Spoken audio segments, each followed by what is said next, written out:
efforts will require collective commitment and responsible financial management. The latest OFAC license for the Dragon Field has raised fresh questions about its terms and timing of only 6 months.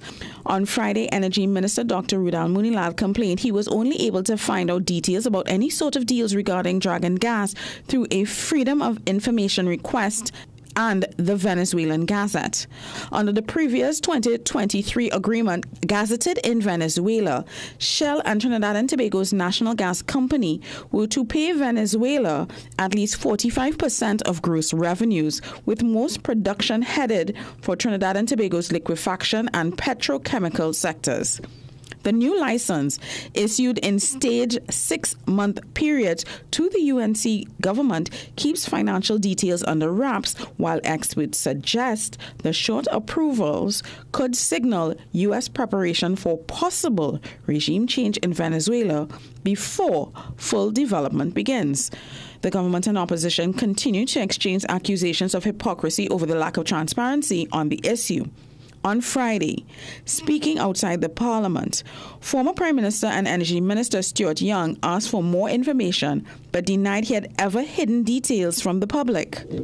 Remember, I was the one that stood up many times in this building behind you all and at press conferences to tell the population in these types of things there are certain levels of confidentiality that have to be maintained because they're commercial arrangements, but ultimately always gave the information that could be provided. And the word you just used, secret, that actually comes from the then opposition, who is now the government, that have shown a complete lack of transparency. Those are your 6 a.m. news headlines. We'll have another news update at the top of the hour right here on CNC3 and the TPC Radio Network.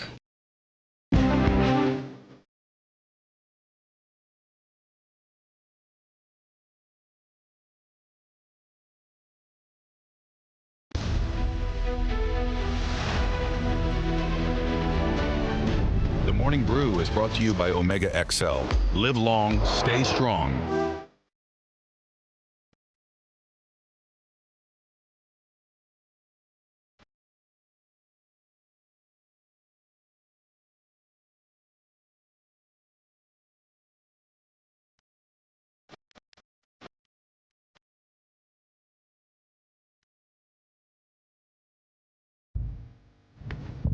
Good morning, Trinidad and Tobago. Welcome indeed to this, your Morning Brew for Monday, the 13th of October, 2025. A very important day indeed, budget day in Trinidad and Tobago, as the new administration goes through their fiscal package for 2025 into 2026. Indeed, I'll be going through some of the important talking points in our pre-budget analysis. I'll be joined by some truly amazing guests throughout the course of the morning, most live in studio and one on the Zoom line. I will go through the names momentarily, but indeed our theme this morning, as you can see behind me, promises and priorities, and many, as seen via The Guardian this morning, will be looking at the new Minister of Finance. All eyes on Tanku. That's what's via the front page of The Guardian on this budget day, Monday morning in Trinidad and Tobago. Jason Williams is my name, and it's indeed a pleasure and treasure to be in your company. Now, you know, when we consider a budget, it's defined by the Oxford Dictionary as the estimate between your income and expenditure for a set period of time. And indeed, as many look towards the Parliament today with expectation, with bated breath, they wait to see what is indeed the fiscal policy, what is the momentum and perspective from the new administration. And there are so many different talking points. And when we look at some of the highlights from the last budget and the spend, and of course we will go through and crunch the figures this morning, we wait to see where the priority. That's why we have that very interesting theme this morning. As we again looked at the front page, it says, all eyes on Tanku. This picture was taken from Saturday with the finance minister for the opening of the Diwali Nagar. This took place on Saturday night. Massive crowds went out for the grand opening, and obviously lots of focus this morning on budget 2025-2026. The Prime Minister already says, and you're seeing it there on the front page, government won't be able to make everybody happy. I mean, that's clearly, well, I mean, some might suggest it's taking the front before the front takes you, but the reality is in life, generally, you cannot ever make everyone happy. I guess the budget will have some good nuggets there. Many will smile, and then there are some who might feel left out, but we have to look at the realistic position, the financial position of the country going into this most important, I would say pivotal, probably one of the most important budgets within recent history. Now, joining me this morning, I'll have the likes of Karen Nunes Teixeira, former minister in the Ministry of Finance. She will join me to treat with taxation incentives, budget expectations, and so forth. Later on the Zoom line, Michaela Pandey, the political leader of the Patriotic Front, will go through some economic policies. We'll talk about governance and accountability. So I look forward to that impactful conversation with Ms. Pandey. Then we get the Tobago perspective inside the second hour. This is after 7 Trinidad and Tobago. We will be touching base with the deputy political leader of the TPP, Dr. Faith Brebner. She will be here live with me on set, and we must hear from the youth. The voice of the youth is of paramount importance, especially when we consider continuity, we consider Trinidad and Tobago's legacy. After all, when we pass the baton, ultimately you pass the baton to the youth, and you want to leave them in good stead. And bringing that youth perspective, the president of the Trinidad Youth Council, Shane John, what will be there for the young people? I mean, we have to look at the blue economy. You have to consider incentives via sport, you know, programs, basically the policy that will give the youth some interest, and more importantly, give them a sense of hope and let them realize in real time that they can make their dreams happen, they can live out that particular lifestyle, that gold standard they set for themselves right here at home, and they don't have to go to Piaco, jump on a plane and live that somewhere else. So it's important to see what's in place for the young people via our budget today. Speaking about sport, let's head to the back page on this budget day, Monday the 13th. And when it comes to the cricket, well, we had to, it's a follow-on basically. So we back in the crease. We didn't make the runs in the first innings, but at least we're holding it together so far. Clearly, it could have been a foregone conclusion. We were looking at staring defeat. Still very much an uphill battle. Again, we're playing the mighty India here, folks. But at the same time, the game is still alive, and well, clearly there needs to be an entire overhaul and a real shifting of gears as it pertains to cricket, especially test cricket. On a much better tip, congratulations to the men's senior team. We got past Bermuda, very critical game, and more importantly, Curacao defeated Jamaica, so the group is open wide, and we need to treat with the business. You see Tuesday's game as in tomorrow's game? I think that game indeed, Friday's game was important to keep us alive, but this will ensure that we are in the conversation and we are going to hold at least our own faith in our hand, because anything other than a win tomorrow, we'll find ourselves really, it's going to be an uphill battle, and we have to now hope that results go our way. We will not have our faith in our own hands. So tomorrow's game in Curacao, against Curacao, trust and believe, I think it is a do or die. It's almost like it is a final. When you're down to business, end of any tournament, we're treating every game like a final. So to Coach Dwight York and the team, Levi, Spicer, the entire squad, go out there, make us proud, and let's bring home these 3 points and focus on the remaining 2 games at home in November and make our way to World Cup 2026. Also, congrats, a double goal for Tennille. She did well. That's Tennille Campbell. She took the gold in the Caribbean road race over the weekend. So congratulations in that regard. This championship took place in Belize. We move to the brief. It's Diwali Nagar, the grand opening last Saturday, and it's featured via our brief on this budget day, Monday morning. So much to look at and enjoy. Let's put this up full screen, Sheldon. so that folks looking on could enjoy this. Must say kudos to the members of the Apsara Dance Company.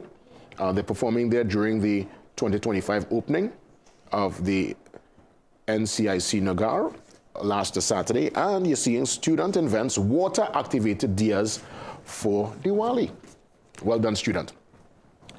Today's lineup is a very important one. Now, I'm going to get the ball rolling. I mentioned some of the top personalities who will share with us perspective this morning, but we are back live with you from 12 with Bavita. Bavita will take us through the midday news. That's right.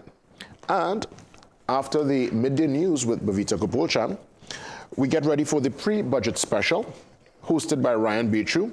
I'm seeing the likes of Dr. Arjun, Mariano Brown, Diane Haddad, just to name a few. They will join him for that pre-budget special. That's from 12:15 to 1:45. Then we stand by for the main course. That's right, budget presentation. As mentioned, all eyes on the Honorable Minister of Finance, Dave Tanku. So that's happening. Then later on, a shortened version of the 7 p.m. news with Ria Rambali, Jesse Marik, and Jamak Rampasa. The news is from 7 to 7:30 p.m. And then later on, they crunch the figures, they go through all the talking points with our post-budget analysis, priorities and promises. Hosted again by Ryan Bechu. So Ryan is really giving a nice marathon run today. And he will have the likes of ministers, current ministers, former ministers, economists will be there, people who represent the energy sector. We have the chamber representatives from the chamber also. It's a fantastic lineup. And we have you covered all day today, Monday the 13th. But indeed, I get the ball rolling. This is your Morning Brew. Thank you so much for tuning in, for being part of it. And we come back and start the conversation. We started crunch the numbers. We are looking at some of the comparisons from last year. And I guess it's ready to anticipate or to give some kind of expectation or hope via our analysis. And let's see how things pan out later today. So indeed, your pre-budget analysis starts right here, right now, on the Morning Brew. See you soon.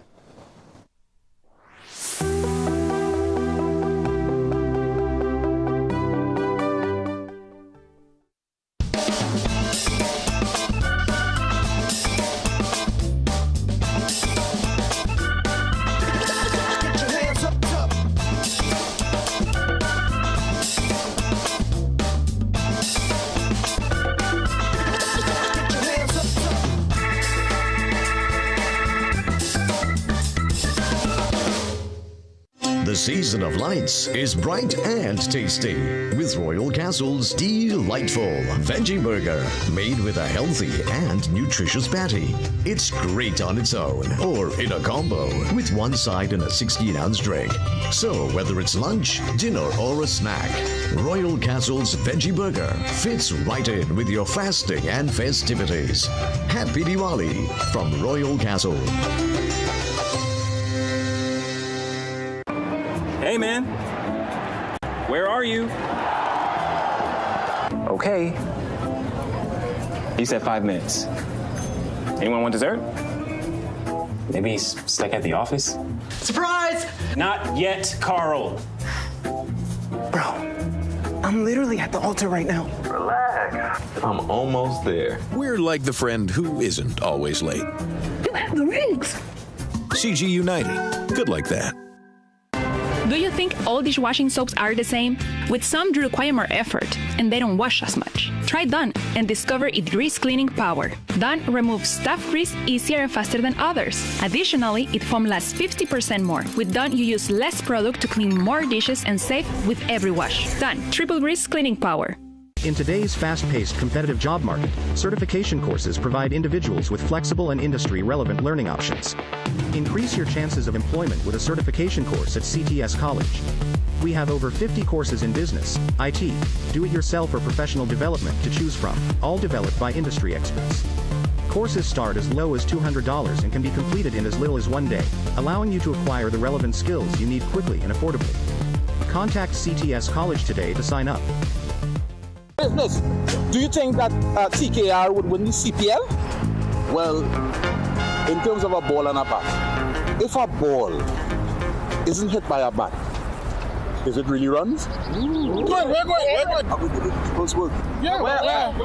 No, people's work. It's done on CNC3 on the rundown. Oh, you thought it was here? Yeah, but no, it's done on CNC.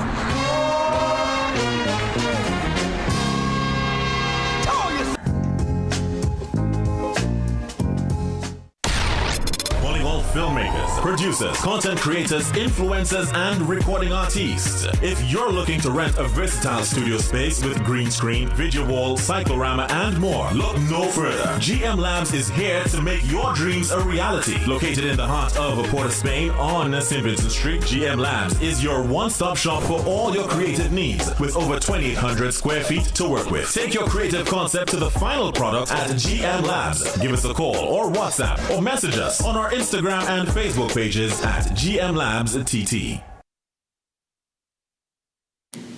Some of us like to test limits, but there won't always be second chances. Obey the speed limits. Maybe you don't value your life, but others value theirs.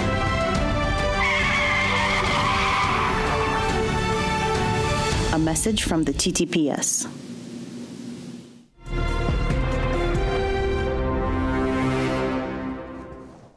Welcome back as we get into our very important discussion, Budget 2025-2026. I want to welcome Karen Nunes Teixeira. She joins me live on set, former Minister in the Ministry of Finance, and indeed, Ms.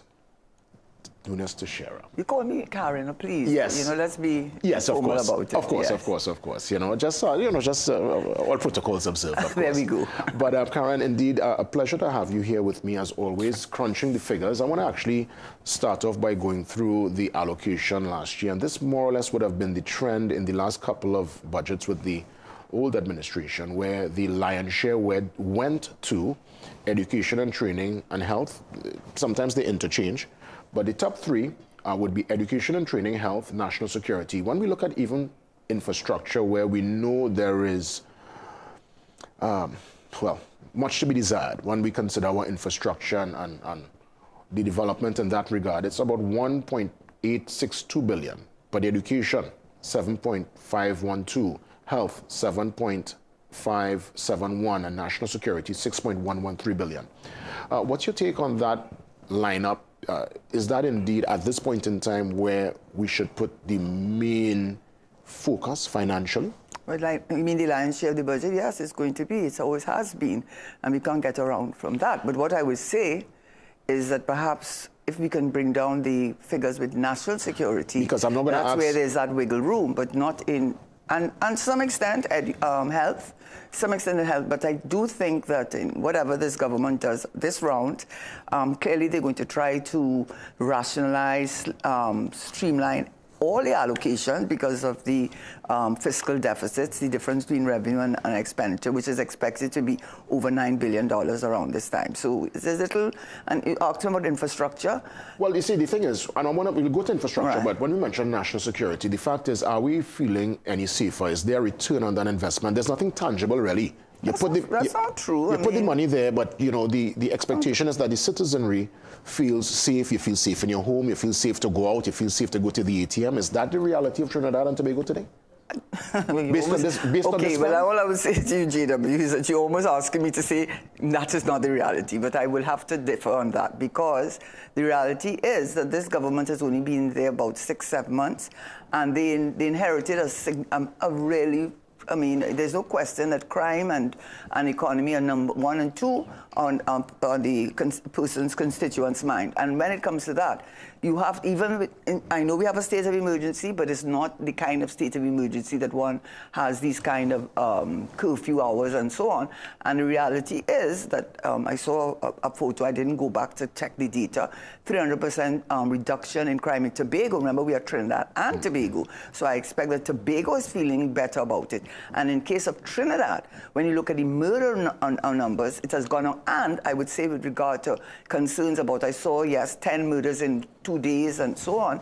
I suspect a lot of that, if you take out the domestic type murders, which I don't know how much government can deal, or the police can deal with it unless they had foreknowledge, which they may have. But the reality is that a lot of it, I suspect, is coming from the success of this government in relation to interdiction of drugs. You saw a haul of over 300 million TT dollars, according to the report, of not only the usual suspect of marijuana, but suspicion cocaine, which is really what people are concerned about. So I differ on that. It's going to take time. You can't expect it to happen in 6 months, but you can't say that this government has not seen a significant reduction in the crime rate, especially murder, which is what we tend to focus on. No, indeed, but, you know, crime is not a recent phenomenon. We have grappled with this for decades, you know, with the administrations, this current administration's first tenure, the last administrations, there are 9 going into 10 years of governance. Crime is something where every single year it's billions going into that. And I wonder if we put any cart before the horse, because we try to deal with the symptoms of crime when really and truly, no, we try to deal with the end result when we should be dealing, if more of that could go into, let's say, social programs, areas where young people could feel a sense of hope and empowerment, chances are they might not go down a particular road. Because this, again, imagine that's 6.113 billion, but yet still works on transport. Look at the nation's roads, 1.410. So I wonder if I really want to see the numbers and how they crunch with this new, now I just going on old figures right now. So I'm eager to see where the new administration is going as it pertains to these important aspects. Yeah, so you're actually supporting the position of the government, because you have said the issue with crime has been a matter that government after government has not been able to have a handle on. And I would say that a large part of it is not dealing with the cause, but only dealing with symptoms. And that's why education plays such a critical role. And education not only in the sense of a formal CXC thing, but all the technical training and so on. But if you can't deal with the cause, you will not deal with the symptoms, because the reality is the pull of being involved in organized crime is very seductive. It's extraordinarily seductive. Whatever salary or income you can make from doing some technical training, if you are in an environment where you can make 2,000, 3,000 in a day, it's very difficult to tell a young person not to do that. So you have to deal with the cause. And from my perspective, the cause has always been the transshipment of cocaine. That's where, and the arms that are coming in, and they're all interconnected. So if that is what is helping us to see a reduction, good for the government. I mean, I have concerns, as others will have, about how it is achieving that objective. I would just say one thing. I think that with the Commissioner of Police, he really needs, and the government needs to address this very seriously. The body cameras. Not every police officer needs a body camera. You're sitting in administration, but if you're sending out an officer on some sort of some sort of crime-related incident, put on that body camera. But that contract was cancelled. They said they're trying to save money. I heard that, and so I am saying, I'm not supporting it. I'm saying to you, maybe we don't need 1,000 or 3,000, but you need to equip the police officers that you know that are going out to answer some sort of criminal activity, because you need independent corroboration when you have 60, at the last count, of what they call police killings. That is phenomenal. And so you have to wonder, when they say that they found them with a gun, you found them with the drugs, they shot first, who are you going to believe? You need to, if you want us to have confidence in you, Commissioner of Police, more than we already have. If you want us to have confidence and trust, then make sure you give them that body camera, so we have independent corroborated evidence of, was it a police killing, or was it, in fact, you can justify it. Indeed, you're speaking towards transparency. Totally understand. Yeah. I want to ask you, as we look at the debt and deficit, that constant balance, are we borrowing? Well, clearly we are borrowing much more than and spending too little. How do we bring back that balance, that equilibrium? Right. So you have to understand that what this government has inherited is really bad. So you're talking about borrowing. I know when I was in government, one of the things that the government tried not to do was borrow more than 6% of the GDP because they just wanted to keep a presence for Standard & Poor's and Moody's, the rating agencies for sovereign debt. But really and true, they tried to limit it and not have external debt, which has to be paid back in US. What we know now is the external debt in 2015 was $2.5 billion, which was a lot in any event. But by 2023, it went to $5.2 billion. So you ask me how we're going to raise the money. You're going to have to go to the Heritage and Stabilization Fund. This is what your former government did, up to $18 billion.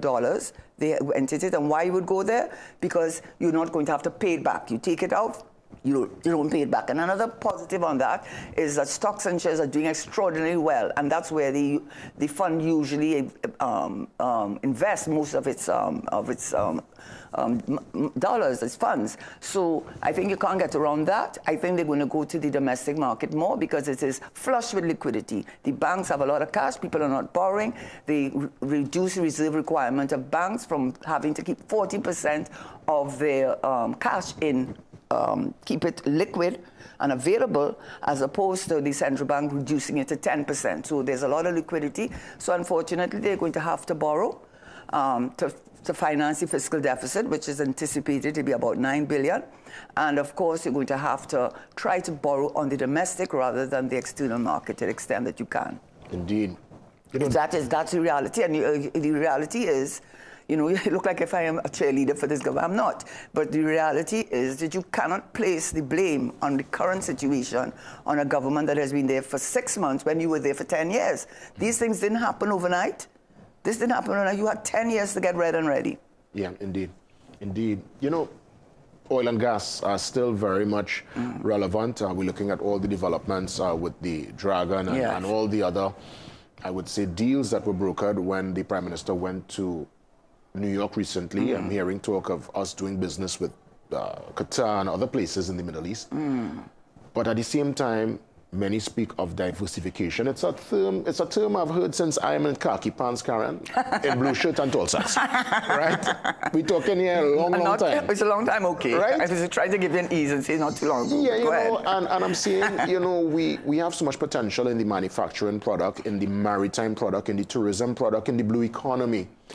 Where you feel we could start to put some more resources, do you anticipate this budget will speak to this word that we have been touting for so many years, diversification? Well, let me just start from my perspective, because one, I do think the overall message of this budget will be one of hope, not one tighten your belt, which is rather a negative message, but I think it will be a message of hope.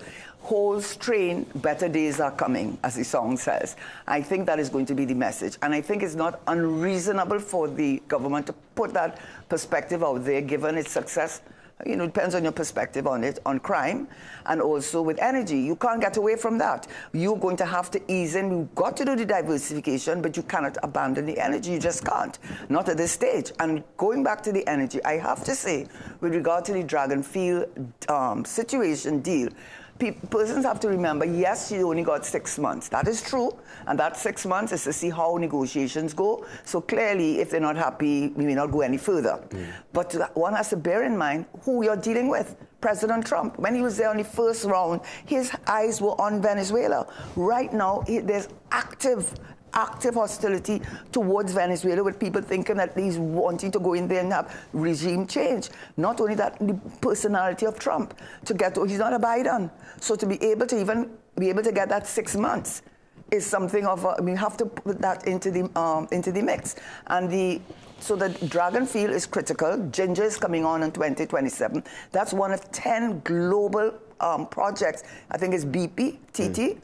No, BP International, 10 of the largest global natural gas projects, and one of them is right here, targeted to start in 2027. There's also the Mentor, and I think the reason why we saw a little growth in 2024 was because SIP came on. So to answer your question, you can't abandon it, because you have to understand it's not only LNG, it's a downstream, and you can go further up the value chain, and that is a form of diversification. I don't know if this government will do it, but when Mr. Manning was there, I always joke, I'm sorry, I have to still speak to him, he was touting the thing of polypropylene or polyethylene, anyway, going down with plastics and so on. So there's opportunity, so I think we need to put that on the table. The other thing you ask about diversification, I do believe they're going to do something with agri and agri-industry. I mean, you have to. If you're going to look at a budget from a perspective of tempering the demand and increasing supply, tempering the demand in agriculture is reduce the our food bill, which is over 7 billion every year. 7 billion. Yeah, but all the other, I mean, they were targeting for 25% by 2025 at CARICOM, and that hasn't come about. So you're tempering it on that side, and the agribusiness is not only for the local market, but to go out there with the chocolates, but you see it all the time, the rum and rum-based products. There's so much opportunity. We have the Trinitario cocoa that is world-renowned. So there's lots of opportunity. And steel band. I always say the steel band factory because the world is our market. We are the home of steel band. But there's Mitco, so, you know, there is some work in that regard. Yeah, but more, especially for the small and micro enterprises.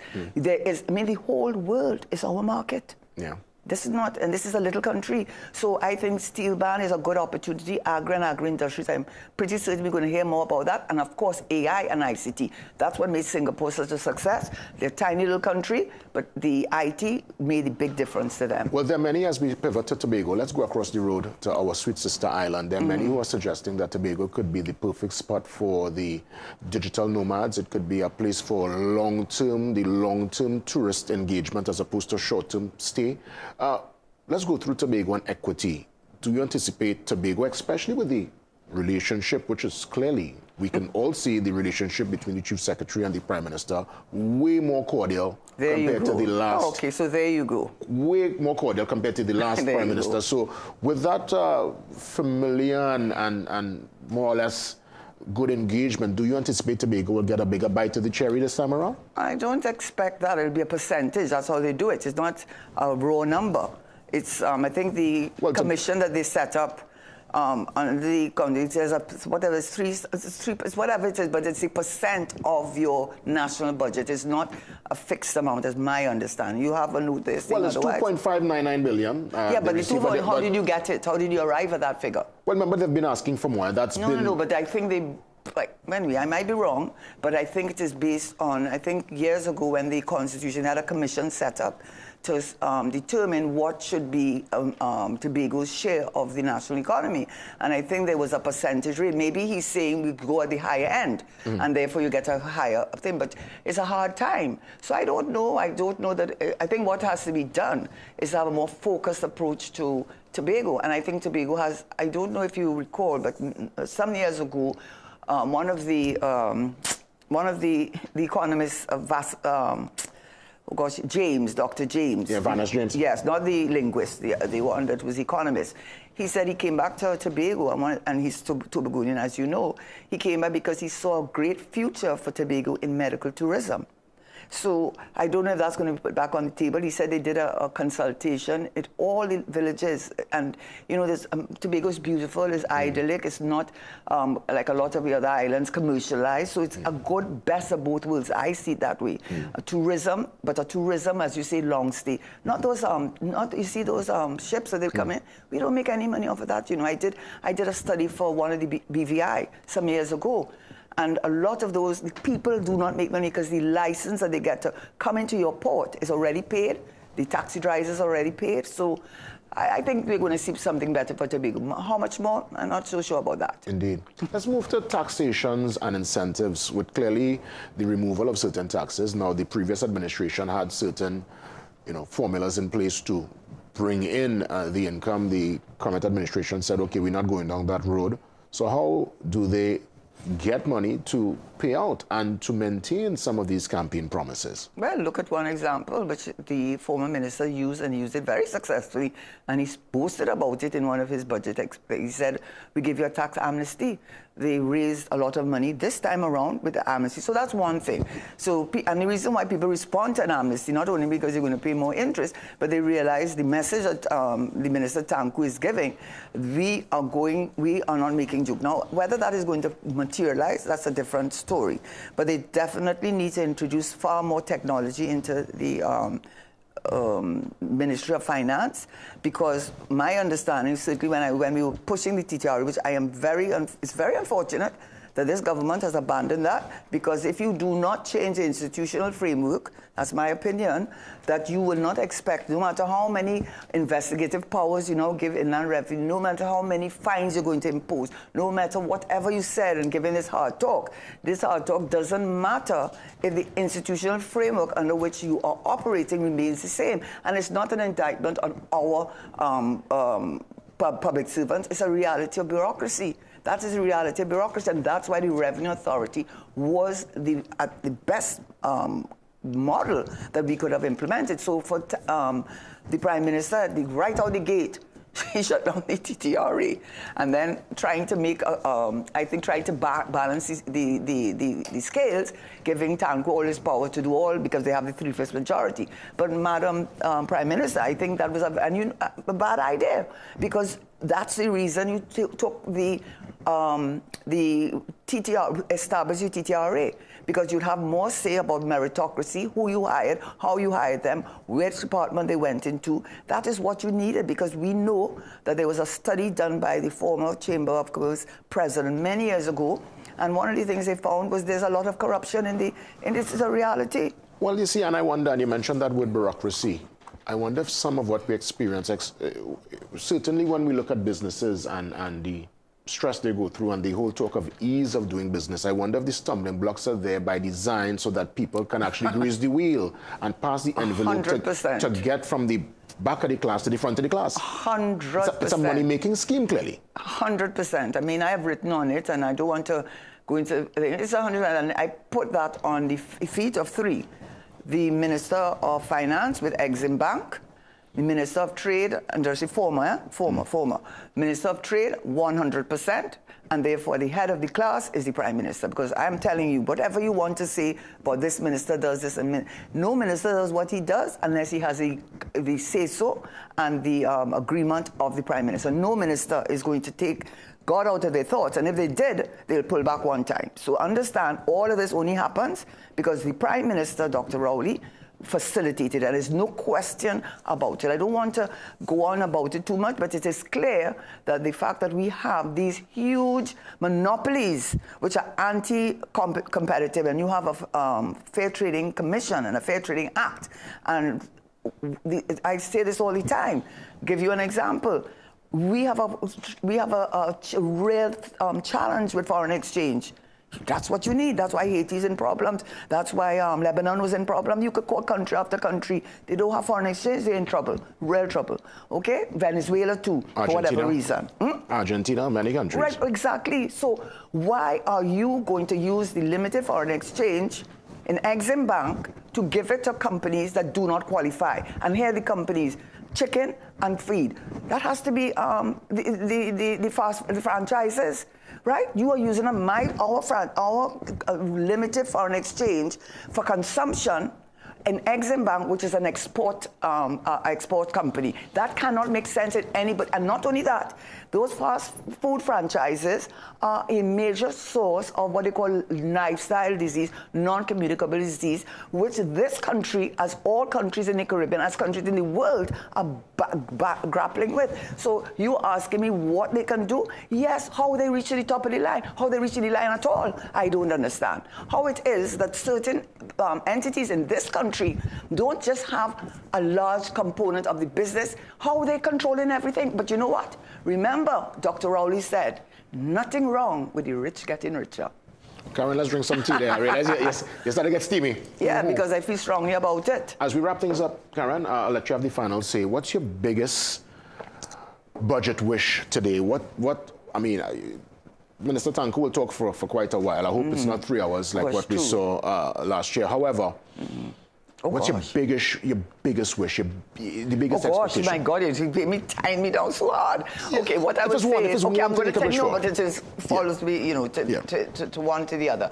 One, I hope he doesn't spend an inordinate amount of time telling me how terrible the other government was. Go be tired. I know you have to do it. I know you have to do it, but please abbreviate it. Secondly, the message of hope. And of course, diversification, that ugly word. Remember, your former Prime Minister said so. Well, we're going to see that. I think we're going to see that. And I hope he really bring that into reality. And of course, I think, the energy sector, you'll give some reporting on that. But the major thing is to see the diversification, not just a statement, but a reality. And I do believe that efforts are going to be made in that regard. That's what I think. Karen, always a pleasure. Always a pleasure. Thank you. Thank you so much for being here this morning. Right. You actually got the ball rolling. It's going to be extensive coverage today, pre-budget and post-budget analysis on CNC3. And by all means, we will continue after the break. We are joined by the political leader of the Patriotic Front, Michaela Pandey. She joins me on the Zoom line next to continue with the budget analysis. As mentioned, promises and priorities. See you soon.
Southern Food Basket. Quality food to fill your basket. Get it all at Southern Food Basket. Fresh goods on every aisle with best prices. For the best market around, high quality meats pound for pound. Get the best for less, start shopping. Go to Southern Food Basket. Shopping how you like it. High quality at the best prices. Every aisle just right and special. So spend less at Southern Food Basket. Good food at great prices for sure. Come get what you're looking for. Period nights don't have to look like this. Move less, wake up to change. So change for a real night's sleep with Always Overnight. Its 3 times protection system absorbs, locks the fluid, and keeps it away from your skin. For protected nights without leaks. Always. It's Jenny's exclusive Big Diwali sale. Get 25% off everything store-wide. Over 2 weeks of the lowest prices ever. Jenny's exclusive Big Diwali sale. 25% off. JD's, Princestown, San Fernando, Rio Claro, Gasparilla Mall, and M6 Plaza Chaguanas. Your low price headquarters, JD's. At Cruise Inn Hotel and Yachting Center, we're all about time. In fact, once you check in, there's no time to lose. Reconnect with a little family time. Make a splash with some pool time. Spend some treasured quality time. Or just immerse yourself in some quiet time. Indulge your senses at dinner time. We even have the perfect venue when it's your celebration time. So it's high time you visit Cruise Inn. Choose our day pass or call 607-4000 to make your dinner or hotel reservations or to find out more about our event spaces. Take a time out at Cruise Inn Hotel and Yachting Center. A nation watches and waits as Finance Minister Devendranath Tanku delivers his first budget presentation. But will the government's priorities match up to its promises made in the April 28th general election? And what does all of this mean to you? Join us for Budget Day coverage live on CNC3 as we bring you expert analysis throughout the day. Our team will be on location, bringing you real-time updates, responses, and analysis. It's Budget Day 2026, Promises and Priorities on CNC3, the TBC Radio Network, and Guardian Media's social media platforms.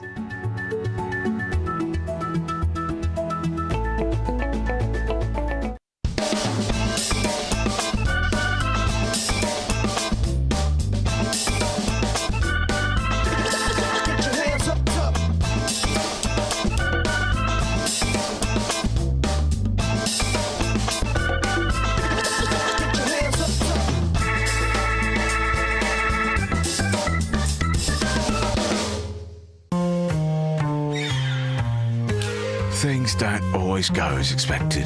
Be ready with Trinry for auto, home, business and group life. Call us at 800-TRIN or visit trinry.com today. Huge insurance premium. Pay your premiums bit by bit with FlexiPay from Trinry. For more manageable auto, home and commercial insurance payments, call us at 800-TRIN or visit trinry.com today. Trinry. Premier insurance coverage for less. Make your home shine this Diwali with big savings at Jima Home Furnishers. Get an amazing 30% off on all furniture, including sofas, dining room sets, beds, and much, much more. Celebrate the season with Jima Home Furnishers' unbeatable value and transform your home with comfort and style today. Where everything is on sale this Diwali. Visit any of our 3 locations, El Dorado, Kelly Village, or Couva, or give us a call at 235-4925, or visit our website at jimahomefurnishers.com. Whether you're an athlete, a business professional, or simply someone who values their health, Omega XL can empower you to keep doing what you love. Don't let joint discomfort hold you back. Live long, stay strong with the XL brand. Muscle Russell. Need to upgrade to a better phone system? Contact the experts at Voice Outsourcing. In office or remote, our phone system allows you to take every call. Grow your bottom line by offering excellent customer service. Call 217-1895 or 628-8182 or email today. Victor, why are you still living with bad odors? Instantly refresh your spaces with Febreze. Smell like leftover fried food? Instant freshness. Febreze, your home smelling fresh and clean. Find the limited edition at your favorite store or supermarket. Diwali specials at Food Basket, Arima, Shaguana, Chamflair, and Gulfview. Cook's brand pure vegetable ghee, 1 pound, $24.95. 2 kilogram, $99. Pure coconut oil, 700 ml, $17.95. Jolly Foods granulated sugar, 1800 gram, $19.95. Chana, 5 pound, $20, save $9.95. Cocoa, 2 liter assorted, 3 for $20. Wax deals, case $1.99. Shub Diwali from Food Basket. 4 locations. Arima, Chamflair, Shaguanas, and Gulfview.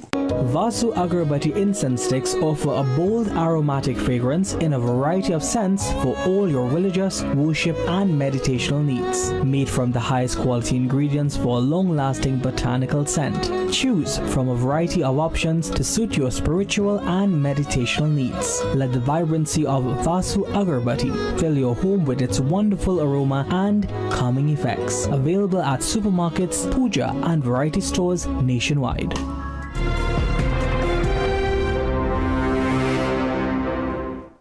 Budget 2026 promises and priorities.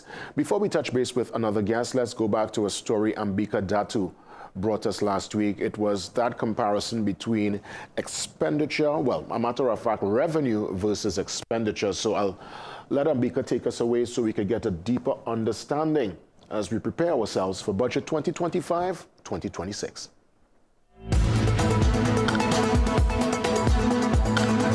Over the past decade, Trinidad and Tobago has delivered budget after budget, promising stability. But how do the numbers really add up? Let's take a look. In 2015, government revenue stood at just over $60 billion. Spending, however, was higher, at about $64 billion, creating a deficit of more than $4 billion. That pattern has been repeated almost every year since. The lone break in this trend was a $1.33 billion surplus in 2022, which came as a result of a temporary surge in global energy prices triggered by geopolitical conflict. The smallest budgeted deficit came in 2023, when stronger oil and gas prices pushed revenues to $56 billion, leaving a gap of just $1.5 billion. While the deepest deficit came only a year earlier in 2022, when revenues fell short by more than $9 billion. Over the last 10 years, TNT has spent a total of almost $615 billion, which means TNT's debts have been rising as we borrow to meet these costs. The past 10 years have also led to a total budgeted deficit of $56.736 billion. The number also shows heavy dependence on the energy sector. In 2015, oil contributed $21 billion in revenue. By 2017, that figure had plunged to just $2.5 billion. In recent years, higher oil prices boosted revenues again, with $25 billion collected in 2023 alone. Non-oil revenues, however, have remained steady, averaging around $30 to $35 billion each year. Even when revenues grew, expenditure remained high, hovering between $50 and $64 billion. With wages and subsidies making up the bulk of spending, cutting costs has been a challenge. 10 years of numbers tell a clear story. Trinidad and Tobago continues to spend more than it earns. The Prime Minister has already indicated that this year there will be a deficit budget, which means that it will be even more critical to see what measures will be brought to the stage now to take us forward.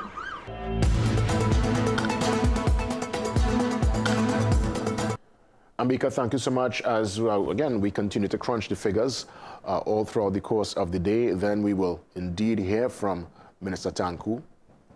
And after the budget, later on this evening, the post-budget analysis. But just a quick reminder, in terms of the top spend, this was last budget. The lion's share went to education and training. It's $7.512 billion. Health with $7.571 billion. And national security with $6.113 billion. So let's see if indeed the trend continues. As mentioned, the last couple of budgets deficit. This year, we anticipate another one. As a matter of fact, it's been established already. And it's ready for us to see how they shift the numbers and what is in place to inspire hope and to generate some income and to at least get the diversification push up and going while we, as per usual, put that focus on the oil and gas. So many different multiple limbs of consideration and so much to crunch through this morning. But stick around, we'll take that pause. As promised, we are trying to ensure that we get on that Zoom line Michaela Pandey, political leader of the Patriotic Front. Inside the second hour, we get the Tobago perspective, and we also hear from the youth. It's a really amazing way to start your Monday. Budget day in Trinidad and Tobago. Today, Monday, the 13th of October, 2025. See you soon.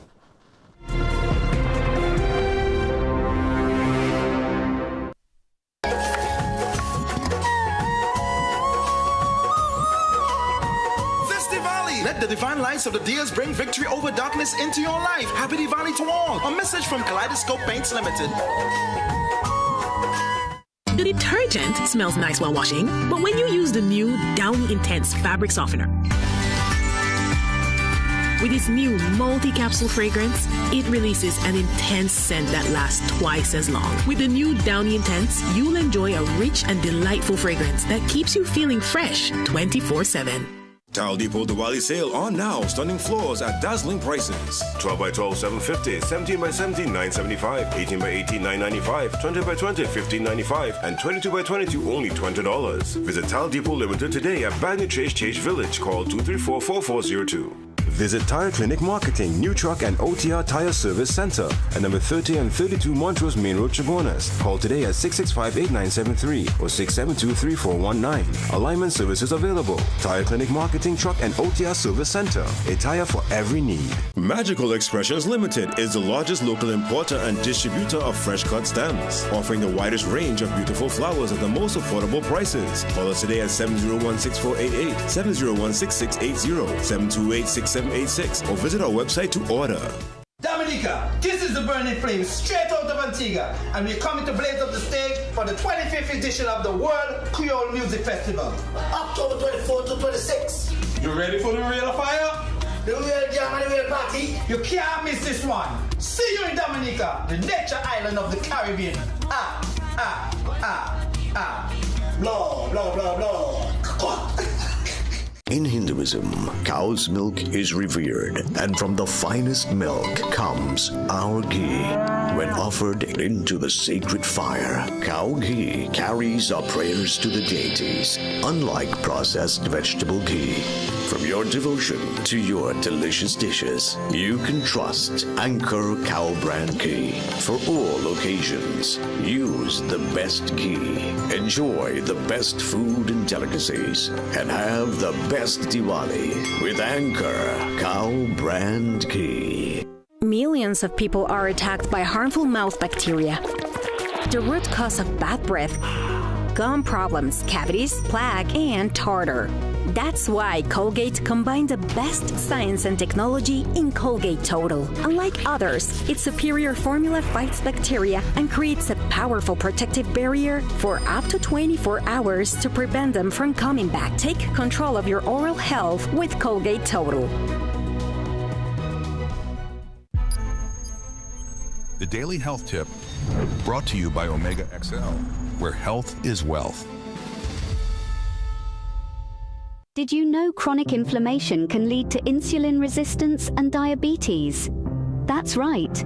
Chronic inflammation, a long-term physiological response to harmful stimuli, is not just a minor annoyance. It's a potential precursor to a host of serious health issues, including insulin resistance, type 2 diabetes, and pancreas-related problems. Chronic inflammation, as the name suggests, is not an acute short-term response to injury or infection. Instead, it's a slow, insidious process that can persist for months, even years. This ongoing inflammation can wreak havoc on your body's systems, including the intricate mechanisms that regulate blood sugar. Now, let's shed some light on how chronic inflammation can lead to insulin resistance. Under normal circumstances, insulin, a hormone produced by your pancreas, helps transport glucose into your cells, providing them with the energy they need. However, chronic inflammation can interfere with this process. It can make your cells more resistant to insulin, making it harder for glucose to enter your cells. As a result, blood sugar levels in your bloodstream can rise, setting the stage for diabetes. But that's not all. Chronic inflammation can also directly impact your pancreas, the organ responsible for producing insulin. Prolonged inflammation in the pancreas can damage the insulin-producing beta cells. This damage can reduce insulin production, exacerbating the problem of high blood sugar and worsening the state of diabetes. Moreover, chronic inflammation can contribute to what's known as pancreatic beta cell exhaustion. This condition leads to impaired insulin secretion and further disrupts glucose regulation, pushing the body further down the path towards diabetes. Chronic inflammation can also increase the risk of pancreatitis, an inflammation of the pancreas. This condition can damage pancreatic tissue, disrupt insulin production, and further compound the problems associated with diabetes. Understanding the connection between chronic inflammation and diabetes underscores the importance of managing inflammation. Lifestyle changes such as adopting a balanced diet, engaging in regular exercise, and managing stress can all play a crucial role in reducing chronic inflammation. And in some cases, medication may be necessary.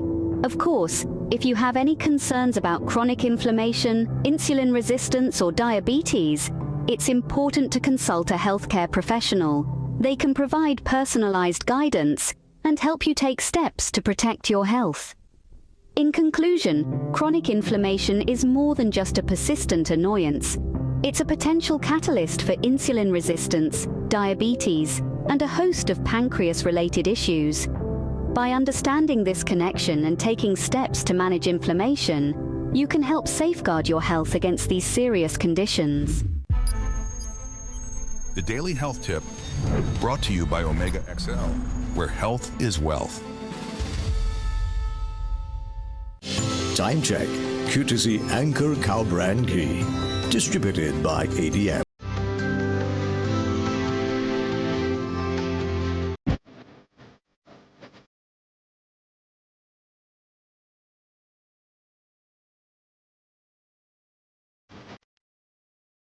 Good morning, I'm Sonia Gray with Headline News on CNC3 and the TBC Radio Network. As he prepares to deliver his first budget presentation this evening, Finance Minister Devendranath Thakur says the government remains focused and committed to rebuilding the country. In a brief statement to CNC3 News ahead of his presentation, Thakur said the administration's fiscal package will reflect a people-centered and forward-looking vision aimed at national renewal and stability, saying, quote, "I am proud to stand shoulder to shoulder with my colleagues in government, committed, patriotic and people-centered and future-focused as we start the process," end quote. Tanku, who is expected to outline the government's key policy priorities and economic measures during today's presentation, emphasized that rebuilding efforts would require collective commitment and responsible financial management. Opposition leader Penelope Beckles is warning citizens to brace for excuses and unrealistic promises instead of meaningful relief in today's budget. Speaking with CNC3 News, Beckles says the UNC administration must use its first budget to outline its short, medium and long-term national development framework. It must also maintain policy continuity in the social and economic programs initiated by the former government. Beckles says she expects the fiscal package will fall short of campaign promises and blames government for creating high expectations during the election campaign. She also suggests that with revenue challenges amid sluggish energy production and the repeal of the Revenue Authority, the property tax could resurface in some incarnation, given that it has not been repealed. The latest OFAC license for the Dragon gas field has raised fresh questions about its terms and timing of only 6 months. On Friday, Energy Minister Dr. Rudal Munilal complained he was only able to find out details of the 2023 deal through a Freedom of Information request and the Venezuelan Gazette. It reveals that Shell and Trinidad and Tobago's national gas company were to pay Venezuela at least 45% of gross revenues. The new license, issued in staged 6-month periods to the UNC government, keeps financial details under wraps. Experts suggest the short approval could signal U.S. preparation for possible regime change in Venezuela before full development begins. While government and opposition continue to exchange accusations of hypocrisy over the lack of transparency on the issue. Speaking outside Parliament on Friday, former Prime Minister and Energy Minister Stuart Young asked for more information but denied he had ever hidden details from the public. Remember, I was the one that stood up many times in this building behind you all and at press conferences to tell the population in these types of things there are certain levels of confidentiality that have to be maintained because they're commercial arrangements, but ultimately always gave the information that could be provided. And the word you just used, secret, that actually comes from the then opposition, who is now the government, that have shown a complete lack of transparency. Those were your 7 a.m. news headlines. We'll have another news update at 8 a.m. on the TPC radio network.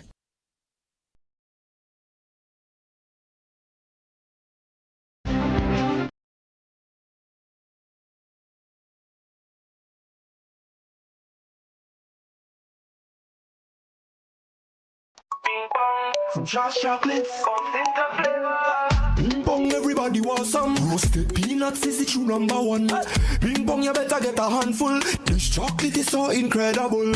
What's the snack everybody craves for? Ping pong, bongs into flavor. Chocolate coated peanuts. Delicious, top class, A+.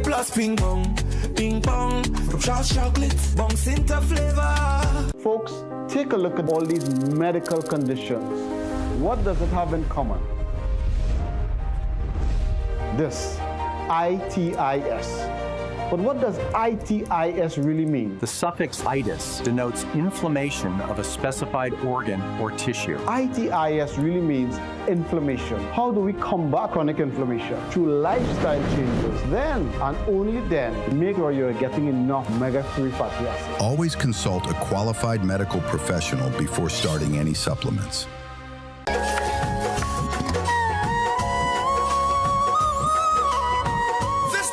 Let the divine lights of the Dias bring victory over darkness into your life. Happy Diwali to all. A message from Kaleidoscope Paints Limited. Hey, man. Where are you? Okay. He said 5 minutes. Anyone want dessert? Maybe he's stuck at the office? Surprise! Not yet, Carl. Bro, I'm literally at the altar right now. Relax. I'm almost there. We're like the friend who isn't always late. You have the rings. CG United. Good like that. Okay, I see you. Okay, let me see you, Cherry Hill. Yeah, now take it back. Let me see you rock off, shake off, shake off. Let me see you rock off, rock off. Let me see you kick right, now kick left, now step forward, now step back. Lucasade, bring the energy. Yo, Dominica, this is Vibes Cartel. and I'll be in Dominica for the 25th edition of the World Creole Music Festival. You better come see me, the World Boss, October 24th to 26th. Everything fixed. Beer hits. XOXO, my love is very special. If you want it, come to Dominica. What is under my nose? I'm out. Diwali specials at Food Basket, Arima, Chaguanas, Champlain, and Gulview. Nestle reconstituted 1 liter milk, 2 for $24.95. Nestle's green butterfly milk, 250 ml, 3 for $18.95. Good and natural cream of wheat, $14.95. Potatoes, 10 pounds for $20. Onions, 4 pounds for $9.95. Supercow full cream milk powder, 800 gram, $37.95. Shop Diwali from Food Basket. 4 locations: Arima, Champlain, Chaguanas, and Gulview.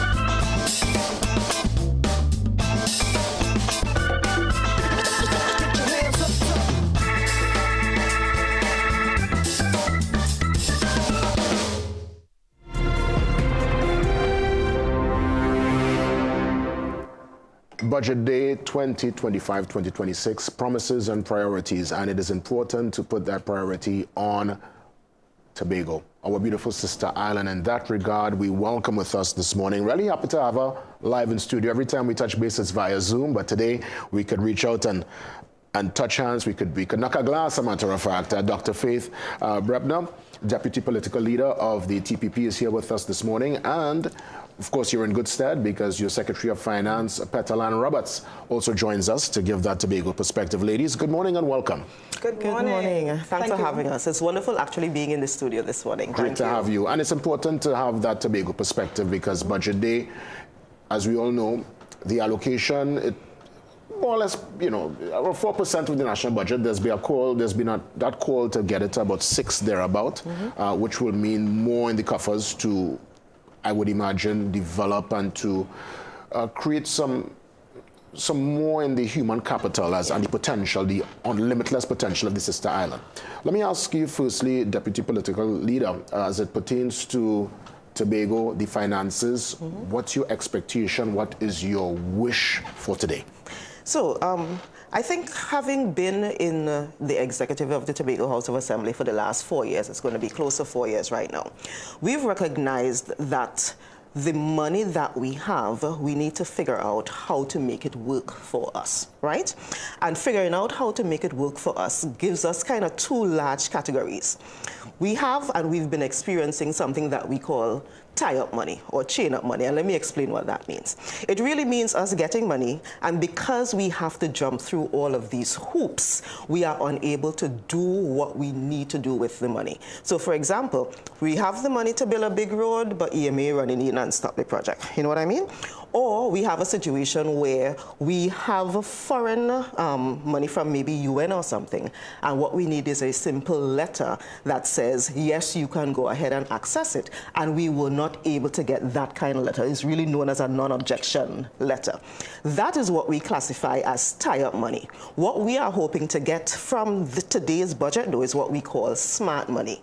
And what does that mean? It really means getting the resources, whatever the figure is, within the environment that allows us to do the kind of human capital development or infrastructural development. And that means, for example, working closely with the government of Trinidad and Tobago. It means getting, if we need a non-objection, or simply even removing the need for a non-objection letter. It means ensuring that the state agencies that should be working with us are actually working with us and not necessarily working against us. So that is basically what we are looking for today.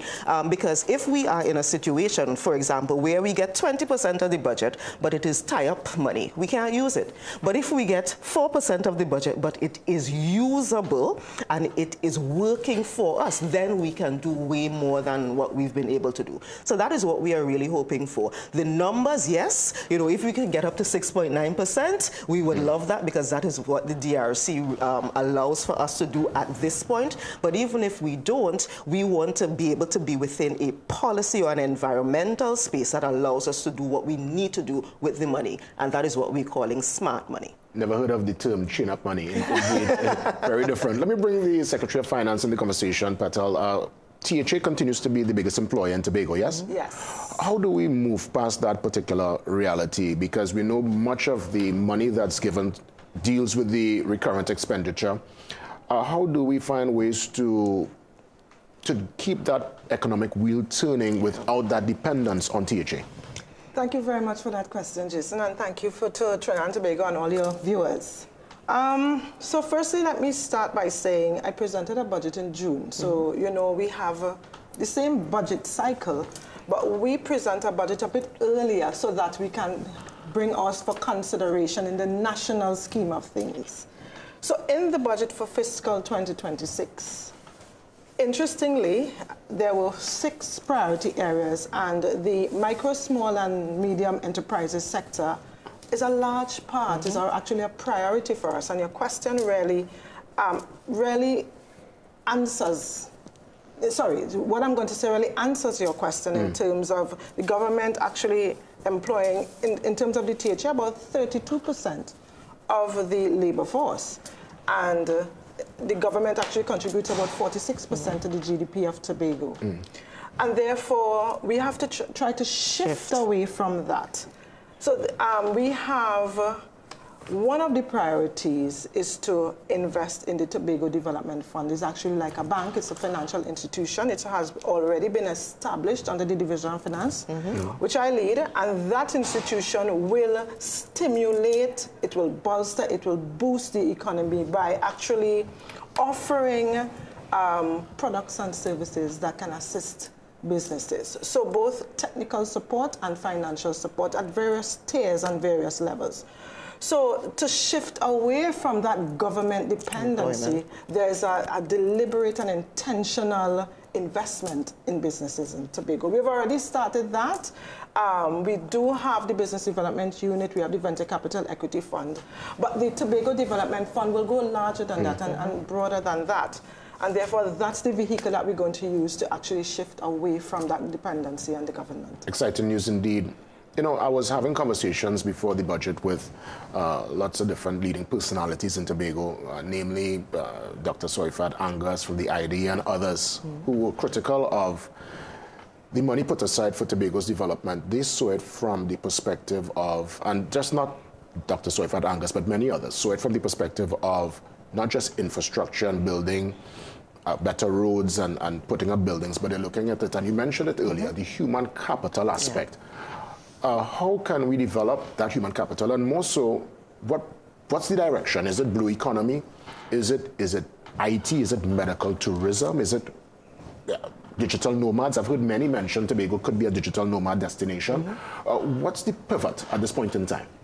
So that is something that we have been looking at. And coincidentally, everything that you mentioned above, we have been tapping into and we have been pushing. So, for example, we have the Tobago October Carnival that is going to happen in, 2 weeks. Yeah. That is a perfect example of us pushing into other types, and that is the orange economy, cultural arts and so forth. Tourism, again, huge areas that we invest in heavily, particularly because we need to have people on the island, we need to have a larger volumes of people on the island, and we need to manufacture mechanisms where that can happen. So those are areas, all of them. I have actually been having conversations about medical tourism as well and determining what's the best way to do that. But the reality is, though, and I would caution us to stick a pin, is that we will kind of surprised at the level of infrastructural development that we still needed to do when we became the executive. Because simple things like roads and drains and so forth did not happen or happened in a substandard manner before. So before we could jump onto some of the other things that we were hoping to just run with, we have to ensure that we provide those basic necessities for the people on the ground. So we have to continually determine how we do that balance, how we truly invest in future projects while we maintain the infrastructural and the other needs that are basic, everyday bread and butter needs for the people of Tobago. It's a delicate balance that we have to continue figuring out. I mean, of course, when we consider the tourism product, I saw some of the challenges recently. Is there a hope that with the allocation, some could go into improving the infrastructure, improving some of the basic amenities that's needed for a vibrant tourism product? Most definitely, tourism is top of the agenda. It's actually cornerstone of Tobago's economy. For tourism, we are looking at monetizing our cultural offerings, things like the Tobago Carnival, improving and upgrading the airlift. We want to get into new regional and international markets. There are so many things we want to do in tourism because we see tourism as the impetus for us to go in. As a matter of fact, if we invest seriously in tourism, we will see that kind of national development and national diversification. Because Tobago is well poised for that kind of investment in tourism. And I want you to elaborate, and probably, Deputy, you could also step in here, because I've always heard that there's been a kind of back and forth, as it were, as it pertains to the Tobago tourism product. There are many who want to see the brand names coming in and want to see that development of the product, but there are many who want it to remain rootsy. Toes on the sand, slippers. You could go in the village and pull a net with the villagers, eat our food by auntie and uncle. Yeah. How do you strike that balance? Keep Tobago, keep that authentic flavor, but at the same time attract probably a more high-end tourist? Because the complaint has been that some of the beds and the quality of the product it leaves much to be desired. So what you've identified really is a critical point in us determining exactly the kind of tourist that the world sees right now, or the world is looking for, the kind of tourism that the world is looking for. We actually have been doing it, and if you look at examples like Castara is a perfect example where no matter the time of the year, if you go to Castara, there are tourists in Castara. There are tourists who leave wherever they come from, get off of the plane and drive straight to Castara, and they don't leave Castara for the 2 weeks that they are there. And they've been doing this for the last 10, 15 years. So that is a perfect example of us ensuring that we are able to maintain what makes Tobago sweet. The natural resources, the environment, the beaches, the people, the food, those things, but ensure that when tourists come, they are coming for that and they get that at a high quality. Now, the other thing that we need to recognize is that tall buildings and huge structures does not mean development. We need to work out within ourselves that development means when they come, they get the best experience. And the best experience may be in a wooden structure. The best experience may be downstairs of somebody's home, because you can go upstairs and have breakfast, have a real traditional breakfast with them. So it is up to us to redefine for ourselves what true development within the tourism sector is and how that looks for us. So, for example, if you look at the Pigeon Point, the beach lining Pigeon Point there, we have just put some really nice wooden, colorful huts where that is development for us. That is improving the infrastructure for us, but it is not going in the large, high scale, tall buildings and that kind of thing. So you're speaking to customer service. It's speaking to customer service. It's speaking to us ensuring that whatever plant we put on the island fits in naturally with the island, and not necessarily trying to replicate something else that may have worked somewhere else simply because it worked somewhere else. Because to me, that's what makes Tobago, that authentic, organic kind of feel. It's not as commercial as the other islands. Untouched, clean, green, safe, and serene. But at the same time, you want to ensure your amenities and your basics top of the line. Are top of the line. Yes. I want to pivot to an important criticism or a talking point, really. Again, I'm not in the Tobago space, so I have to obviously speak to the leaders to get some details, so at least you could refute or confirm some of what was said. Many people I talk to from Tobago in the Tobago Talk segment speak to the allocation, the money's coming in from the budget. Obviously, I anticipate more. I hope that more is forthcoming this time around. But many are asking as to the contracts being given out, some of it being outsourced, and the food not really circulating in the Tobago space with the Tobago contractors. I'm sure you've heard that particular criticism. We have. Could you give me some more clarity in that regard? All right, so it's interesting that people will say that, and the ones who actually receive, the majority, you wouldn't hear them. Yeah. And I think that is propaganda. It's propaganda and politics. Because people say that plenty of the Trinidad contractors eat in the big food in Tobago. Well, not necessarily. You see, when people say these things, it has to do with specific contracts. And we don't just do large contracts, we do several contracts across the Tobago space. But the interesting thing with politics and people is that you would not hear when things are going right. You always want to hear a negative spin for sensationalization, and people just like bacchanal. But I'll tell you, one of the challenges that we face in Tobago, so you would hear allocations. The last allocation received about $2.6 billion. Of that, we only received 200 million, for development program, and then recurrent 2.599, and URP and CPEP 18 and 9.2 respectively. Now, how Tobago receives the allocation is not according to the law. The law states that we must receive the money quarterly, en bloc, in a whole, in advance. So it therefore means we are in October now. I should have gotten the monies for October, November, and December. And that doesn't happen because I think it's a cash flow problem, an issue. Both the former Minister of Finance explained that to me, and the current Minister of Finance did indicate that they do have a cash flow, a liquidity issue, so therefore we wouldn't be able to receive those monies. Now, when we receive monies like that, it's difficult for us to plan. It's difficult for us to do very large projects the way in which we want to do them. Chain up money. Yeah, so that's the tie-up. That's the tie-up she was talking about. Another thing we face is that we have an overdraft facility that takes care of that funding, that deficit, that gap. So we utilize money we don't have.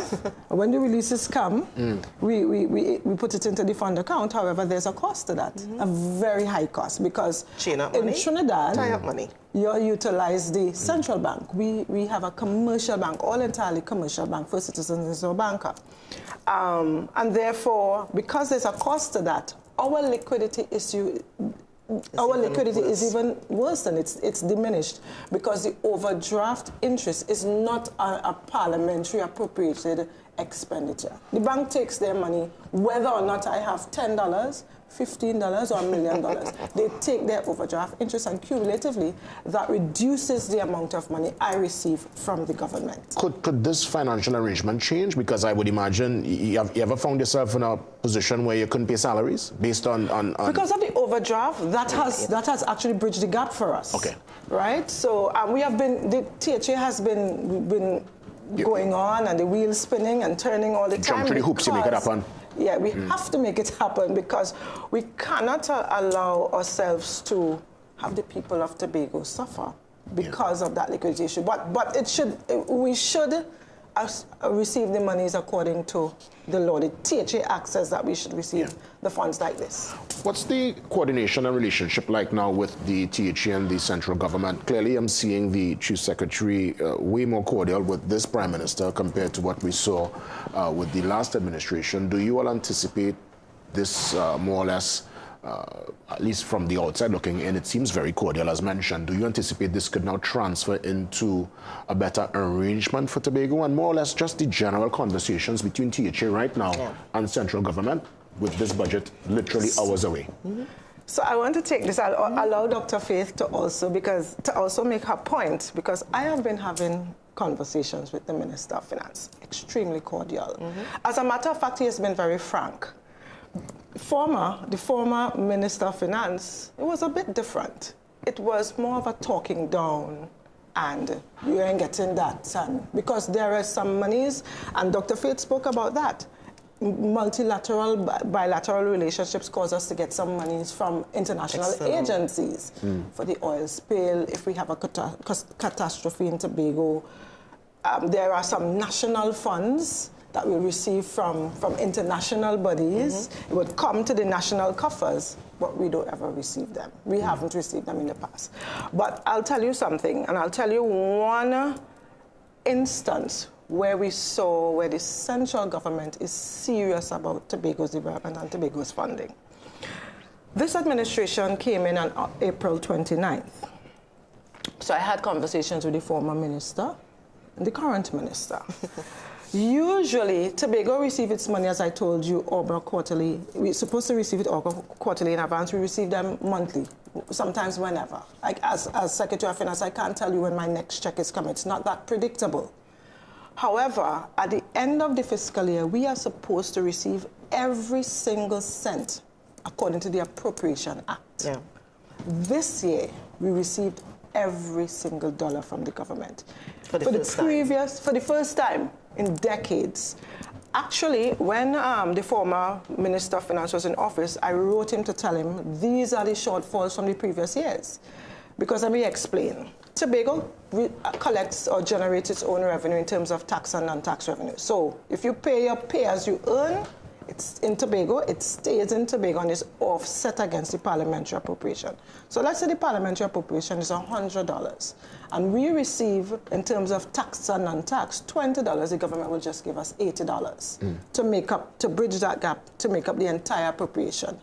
However, in the past, we were always short. We never received the 80, we received 60 and so forth. So I did a memo to the minister indicating this is the shortfall over the last 7 years. And that came up to about $166 million cumulatively for a 7-year period. But the minister said, you know, as the financial year ends, it's difficult to fund that. And I'm saying to him, well, you know what that does? I can't pay all my bills because according to the Appropriation Act, people are looking at the act, looking at the budget and saying this is what Tobago receives. But in reality, we don't receive that amount. However, in this last fiscal that we just ended, we received every single cent. And I think that I want to commend the minister for that because our conversations have been cordial and the actions have been cordial as well. Dr. Faith, you want to weigh in? I just want to add that our stance in the Tobago House of Assembly has not changed. We have always come into this understanding that we need to work with the central government of Trinidad and Tobago. The difference that you are seeing now is that this central government of Trinidad and Tobago seems to now understand that they need to respect and they need to also have that same mutual respect for the Tobago House of Assembly. So the political leader and the chief secretary is not being more cordial with this one than the other. He has always been very cordial. It is what you are seeing now is a difference in the reciprocation of that mutual respect. And that is what we are excited about. And that is why when we go back to listening to Minister Tanku this afternoon again, we again are going to be listening very carefully to see how we could ensure that whatever is the dollar figure, whatever is the percentage that we get, that it is encouraged, it is enveloped in an environment that is an enabling environment. And it is that enabling environment that moves the chain up money to the smart money. And these are the kinds of things we are talking about that will make a huge difference to what happens on the island. As we pull the curtains down, I want to get a final perspective. I'll start with our Secretary of Finance in the THA, Petal Roberts. Your biggest wish, obviously the minister will stand later on. Whether he speaks for 3 hours, 2 hours, we don't know. But we hope the potency and what he says brings a certain, optimism and, again, that ability to tap into the limitless potential that is indeed Tobago. What's your biggest budget wish? My biggest budget wish is that every Tobagonian gets their dollar. And let me tell you what that means. The Tobago population, as a percentage of the national population, is about 5.1%. We have been receiving 4.3% over the last 10, 15 years. And that means that some sector of Tobago is not receiving a cent. If we receive at least 5.1%, Jason, I would be very happy. Let me tell you another thing. Do you see the development side of it, deficiencies that we're seeing in Tobago? I would like to see us bridging that gap. And if we get the finances, we get the resources. Dr. Faith spoke about non-objection letters. We have been getting no non-objection letters from the former government. We have been just asking. IDB has some funds. We want to access for technical support, technical assistance. We want to do training. And all we need is a non-objection letter. And that was a painful experience for us. We want to see a clear path for Tobago. We want to see mutual respect. We want to see a fair, just, and reasonable share of the budget.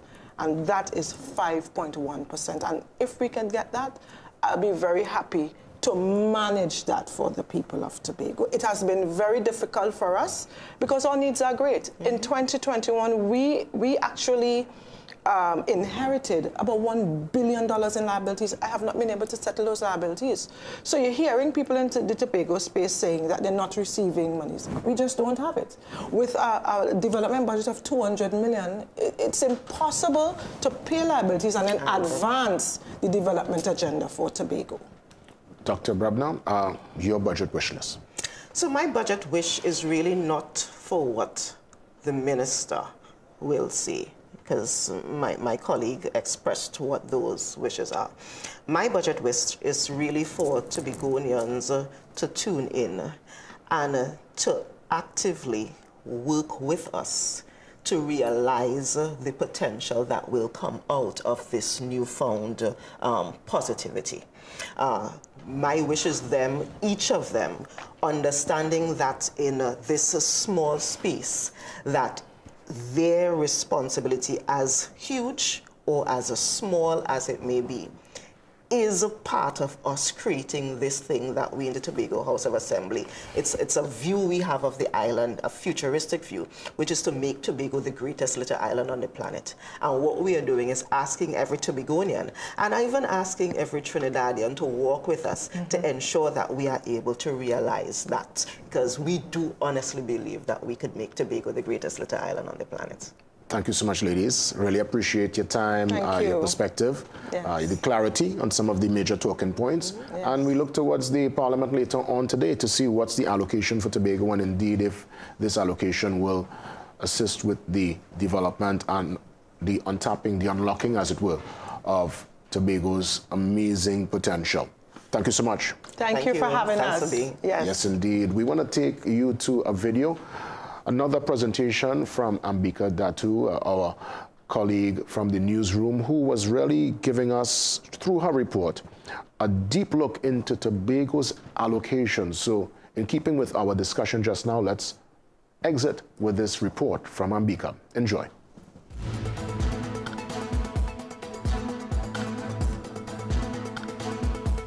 Over the last decade, Trinidad and Tobago's budgets have shifted with energy prices and deficits, but one constant debate remains: how much of the budget does Tobago actually receive? In 2015, Tobago received nearly 6% of the national budget. Since then, allocations have stabilized around 4.3%. From nearly 6% in 2015, Tobago's share dropped the following year, and for the past 9 budgets has remained closer to the lower end of the recommended 4 to 6.9% range, based on the 2000 ruling of the Dispute Resolution Commission. With Tobago representing about 4% of the national population, its budget share almost mirrors its population size. But unlike 2015, when Tobago received a higher proportional share, recent years have seen that percentage flatten. Falling oil and gas prices in the middle of the decade reduced government revenues, driving persistent fiscal deficits. Even with these pressures, Tobago's allocation stayed above 4%, though never returning to 2015 highs. Most of Tobago's allocation goes to recurrent expenditure, salaries, healthcare, and day-to-day services, while development funding for new projects averages just a few $100 million each year. In the bigger picture, Tobago's budget share today reflects its population size, but not the growth some expected. As Trinidad and Tobago navigates the ups and downs of an energy-driven economy, Tobago remains steady at just over 4% of national spending. The question remains, should it be more? Ambika Datu, CNC3 News.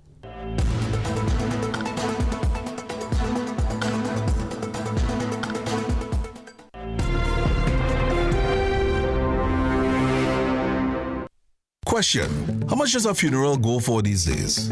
I guarantee the figure you're thinking is way smaller than the actual cost. Because even though life is priceless, death is real expensive. But CUNA Caribbean's Family Indemnity Plan can help for things like sudden funeral costs, plus the other bills left behind that could threaten your finances.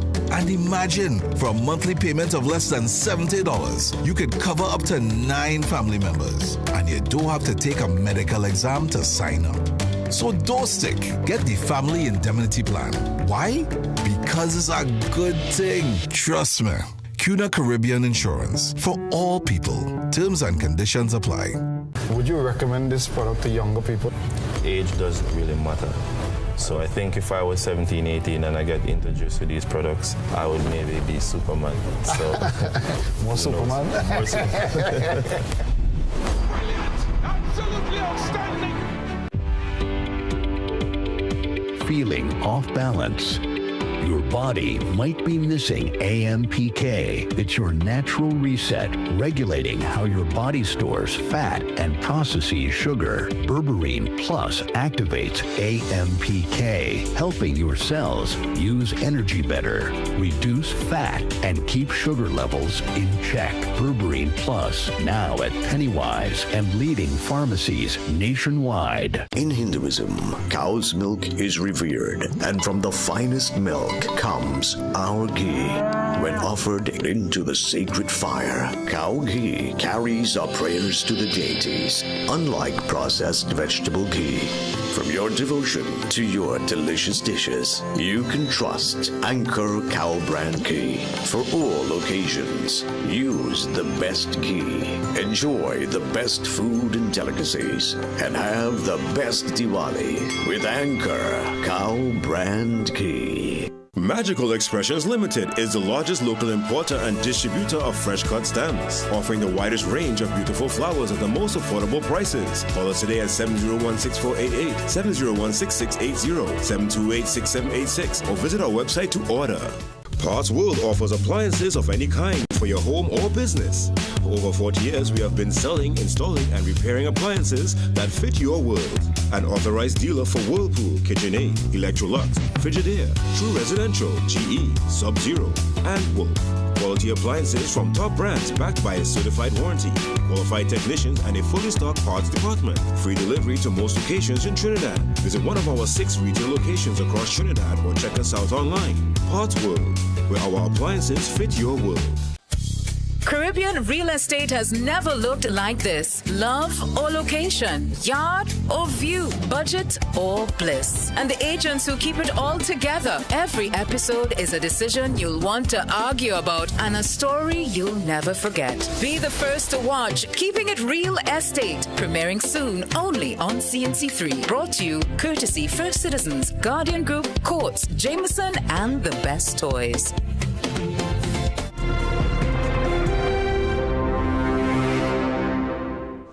Well, getting the perspective of the youth is very important in this budget presentation, and we welcome the president of the Trinidad Youth Council, Shane John. Shane joins me live on set this morning as we treat with youth development, job creation, and really tap into that. Well, it's not something tangible, but it's something, if you believe it, if it's in you, there is that potential for greatness, and I'm speaking of hope.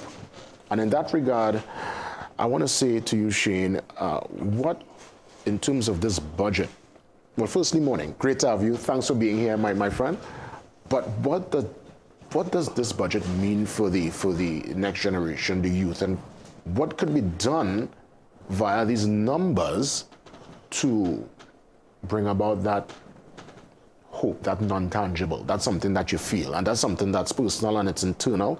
But with that hope within a country, you see young people staying and making their dreams happen here as opposed to going Piaco and having to make that dream happen in America, Canada, Europe, and other places. Well, thank you, Jason, for having me. I mean, it's a long day ahead of us. And, I'm coming down the road, I was listening to the conversation. It's a lot to take in. But when you talk about youth, you talk about persons between the ages 12 to 35. And as a long section of young persons. You talk about the education system, future focus. That's one of the things that the government must touch on in a new administration. 1.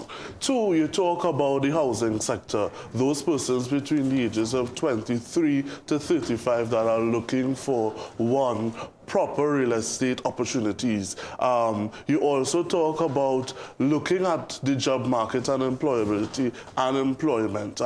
You know, it comes really and truly focused whether the government would be able to ensure that their promises materialize. One of the things that they focused on heavily on the campaign is youth unemployment, creating 50,000 jobs now. Jason, I'll tell you, there are a lot of young persons now still struggling for employment, and in fact you see now that there is a halt on the OJT system, there is a halt on youth programs, and so therefore there is need for the Minister of Finance to touch on how will they be creating jobs and whether or not they'll be providing that opportunity post the education system for young people. Well, interesting you said that, because youth unemployment remains significantly high, and the national unemployment rate is now at 4.9% when we consider the first quarter of 2025. Yes, there are many who, if they keep on knocking doors and the doors are closed, they look within themselves and tap into their entrepreneurial spirit and find a way over the line. But what could be done from the government standpoint to give these young people, as you rightfully said, those under 35, those of working age, a chance to just get gainful employment? Well, one of the things I think really and truly is how do you assist those young persons who finish university? I think far too long there are persons who finish with master's degrees and they don't have an opportunity to get a job. You know, interestingly enough, employers tell them they don't have the experience. Correct. And, you know, it comes back to OJT. The expansion of the OJT program will be something that I look forward to in the budget. One of the promises, they spoke about young persons under 25 days. And interestingly enough, once they graduate, they will be placed into a job. That is written there in black and white. I want to see that materialize. Also looking at the youth programs, there has been a shift of the CCC program, which is hairdressing, young businesses, young persons, and so into now national security. I want to see how that is going to be executed to include those young persons who are not going for your traditional jobs. There has also been a halt of that CCC program, of course giving the government time to get into their fiscal, their policies in terms of employment and so, but there has been there are persons waiting to go into those programs and they have been told nothing. So I think a lot of persons will be looking today to see what's next and where the opportunity is going to come from and whether the government is going to lay out their plans in terms of their plan for 2025-26 and going forward into their 5-year term in government. Let me ask you a question, and I want you to be frank with me. When we look at the Trinidad and Tobago experience, is it that some of our young people feel a bit entitled because we see lots of our neighbors from South America and other parts of the world taking on some of the jobs that we as Trinbagonians, we refuse to do? And let's be real, we have to start somewhere. Many of us go overseas and will do the exact same job that many of our neighbors are doing.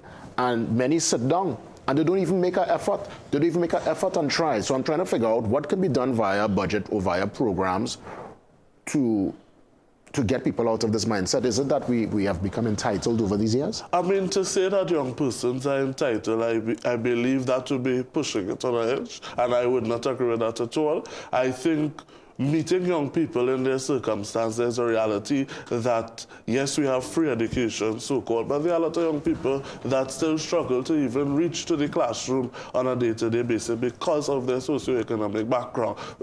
Keeping it plain and simple, there are challenges. Your mom have 2 or 3 children, you finish primary school, she has to prioritize the younger ones. That is a reality. She says, go out there, look for a job, or just stay home. You know, she wouldn't say that, but that is the reality that young people face. And so you have the issue of young persons who may want to earn quick income. Where are the opportunities for them? And how are we educating our young persons within the system to ensure that, hey, listen, because you don't get your CSEC or your CXC passes, what you can do to earn that. And if we are not teaching our young persons those things, I mean, there is that expectation that the home will provide that. But we need social programs now. And you saw it in the last administration. There were the 40 under 40, those different programs, empower, when those ministries go into the community and really light a flame into the communities. And I want to see whether or not the government have scrapped all of those things now. What are they going to do to re-engage the community-based organizations to get the community going and to encourage those young people? Yeah. I found that to be, you know, really unfortunate, the scrapping of some of these programs, Hoist and Amplify and all these major projects that would have had people out there going and operating and giving them some hope. So I'm trying to figure out here, could the numbers shift? Because you mentioned housing earlier. I want to go back to that, and we could also go back to the programs. Housing in the last budget received 0.750 billion. Agriculture, 1.184. That's a particular area where young people are interested. It's not just about hot sun and out there toiling the soil anymore. There are people going into the hydroponics and into the more science-based agriculture. But, you know, you consider national security and other aspects, health, receiving lion's share of the budget. And I wonder if some of this could be allocated towards, let's say, programs that treat with sport, that treat with IT, that treat with the areas that hold their interest with young people.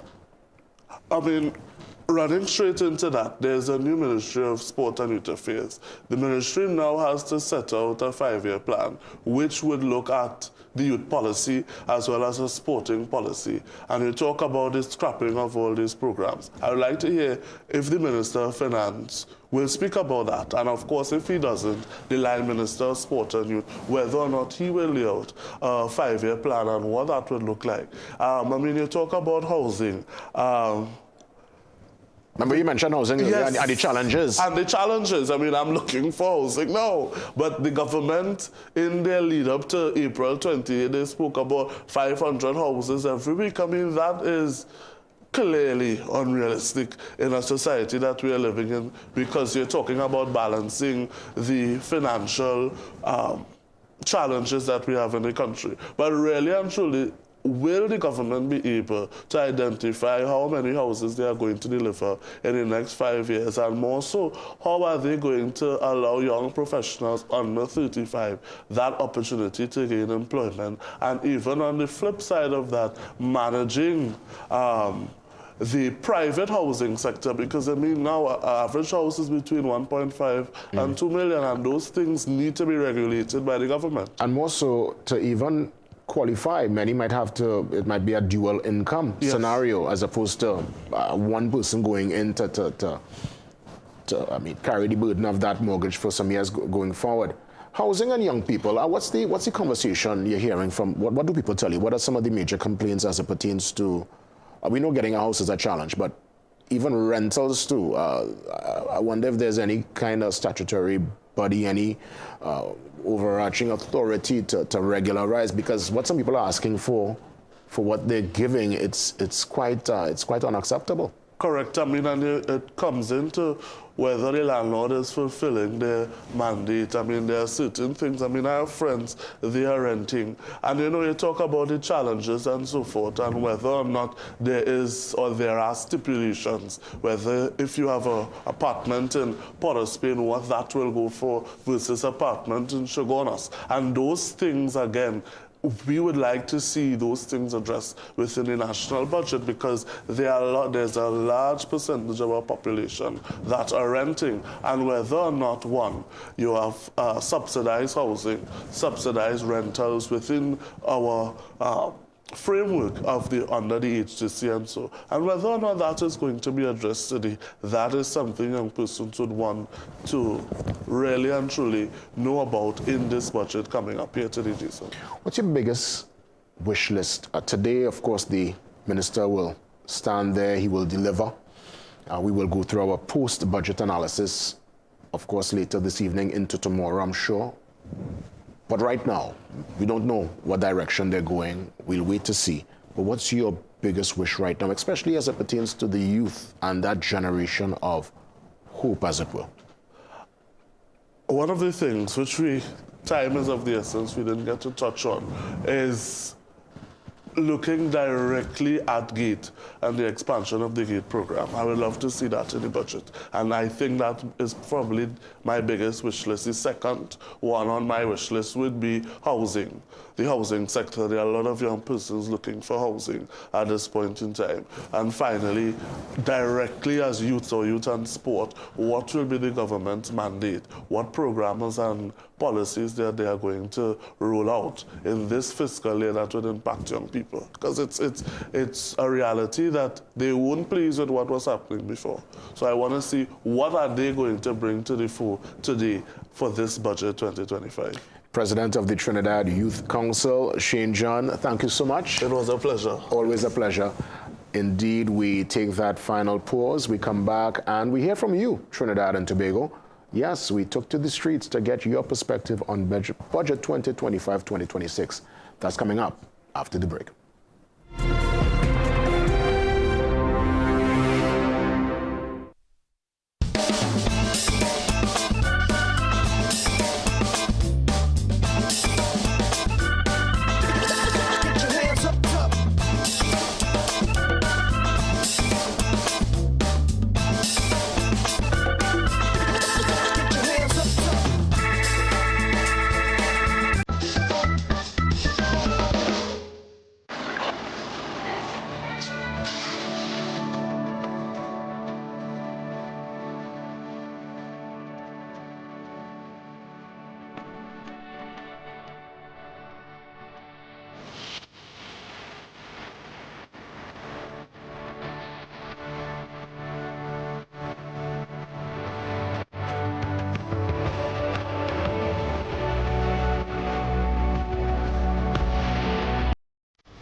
Inspire. Diwali specials at Food Basket, Arima, Shagwana, Chamflair, and Gulvview. Cook's brand pure vegetable ghee, 1 pound, $24.95. 2 kilogram, $99. Pure coconut oil, 700 ml, $17.95. Jolly Foods granulated sugar, 1800 gram, $19.95. Chana, 5 pound, $20. Save $9.95. Cocoa, 2 liter assorted, 3 for $20. Wax Deers, case $1.99. Shub Diwali from Food Basket. 4 locations. Arima, Chamflair, Chaguanas, and Gulvview. Dominica, this is the Burning Flame straight out of Antigua, and we're coming to blaze up the stage for the 25th edition of the World Creole Music Festival. October 24th to 26th. You ready for the real fire? The real jam and the real party? You can't miss this one. See you in Dominica, the nature island of the Caribbean. Blow, blow, blow, blow. Do you have multiple loans with high installments? Is that weighing you down? Police Credit Union has the solution for you. Merge all your commitments into one manageable payment, affordable interest rate, and a comfortable loan repayment term. Break free from those shackles with our Free Yourself Debt Consolidation Loan. Let PCU be the key to your financial freedom. Apply for a Free Yourself loan today. All loans are subject to normal lending criteria. Police Credit Union, your future is safe with us. Whether you're an athlete, a business professional, or simply someone who values their health, Omega XL can empower you to keep doing what you love. Don't let joint discomfort hold you back. Live long, stay strong with the XL brand. Muscle rock.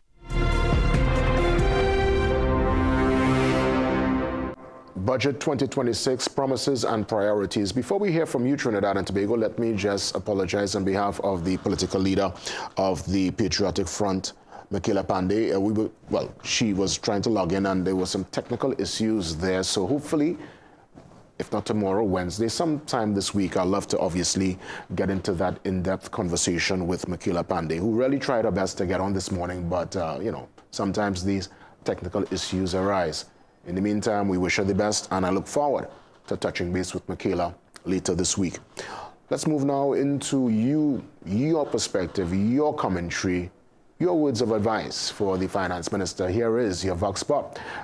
Again, Trinidad and Tobago, when you speak, we listen up. Let's sit back, relax, and take it in.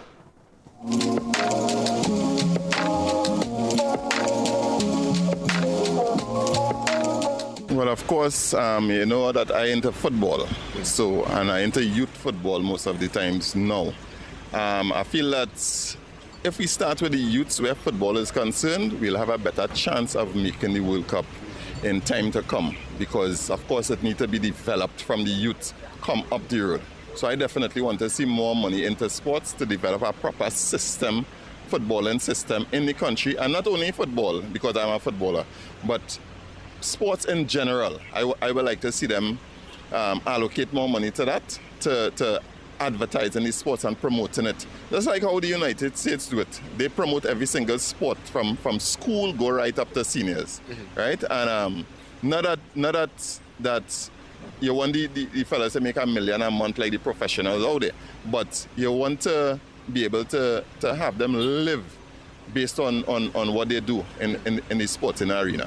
More money for the pension, NIS, healthcare, school children, food, oh God, and uniform and thing for children, books and thing for poor mothers. Oh God, by me have a whole lot. I just help. We need plenty of that, boy. We need help. We need help. Yeah, we need help for our children in the country. Yeah. Mostly our children. So you think it should be a children-friendly budget? Yes, because it has single mothers who cannot see their way, who don't have nothing and don't get nothing. They're fighting it out there. I would love to see that in Jesus' name. I tell you that, right? Because we're grandparents. We could afford, but our plenty can't afford. You understand? So we need that. We need that. Yes. We need, and all them severe palsy children, all these homes, these elderly homes. People should get medication, free medication. Nurses and doctors go visit them for free. Oh, come on. Yeah. We need that. For the upcoming budget, I would like to see that actually more police patrols in the school. And well, we could relate to back pay, but the more highlighted things that needs to be done is that, and also the a shelter for the homeless. A lot of homeless all over the streets of Port of Spain. So you think they should definitely put aside a serious allocation to ensure that, well, not only Port of Spain, where we have San Fernando, all the major hubs, really and truly, a lot of socially displaced. So they think there should be special attention for that right now? Of course, especially like a place where they can come have a lunch, take a bath. They need it because they're just all over. What's your vision for it? Should we be in the city or should we have them somewhere far removed? Having them far, it comes like if they are humans. At the end of it, they are humans. So I would say mid-east, anywhere. But you know, it needs to be focused on. Some of the funds really go for sports, because sports is real poor in Trinidad. Yeah, so they can big up the sports a little bit. So we're talking about more facilities, just more facilities, more money towards the sports and all them. And you see that as a means to kind of help with the youth, I would imagine? With the youths, that will helping the youths. Yeah. Yes, I am just hoping that the government will put things in place. I know they're trying the best and we have to give them a little time, but I hope they'll put things in place for the pensioners. At least I'd increase it a little 500 extra, because as much as we appreciate the 25, it doesn't mean so easy. You know, and I hope and pray too that these deal with the blind, you know, the orphans, the widows, and these people in need. Yeah, the vulnerable then. The vulnerable, yes. So I'm just hoping for that will be done. I guess final question, you know, so much of the money is always kind of pegged towards energy and you know, it's pegged towards our main export, which is indeed, you know, our natural gas and all that, but you see anywhere that we could probably put some more money in other sectors to kind of get the wheels turning? Well, I know they're thinking about agriculture. That is a good place to put it too. Yes. And I know plenty of people talking about our culture as carnival. They should put it into that too. So trying to diversify the nation in some way. Yeah. So I think they have other avenues that they could work with.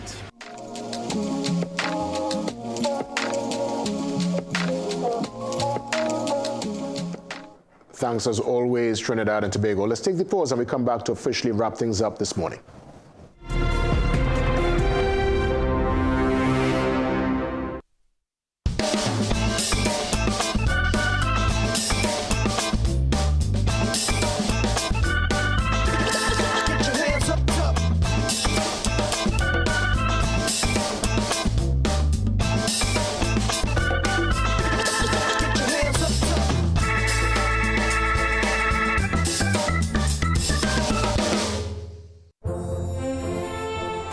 Shopping at Price Club from the beginning. I love most of all the friendliness of the staff. I shop here because my children love meat and I love. My favorite section is the vegetarian section. They have such a wide variety, which I love. I have been out shopping, to check out the prices, but here at the Lewis, it's the best. I have tried other places and I came right back to Price Club because they are the low price leader.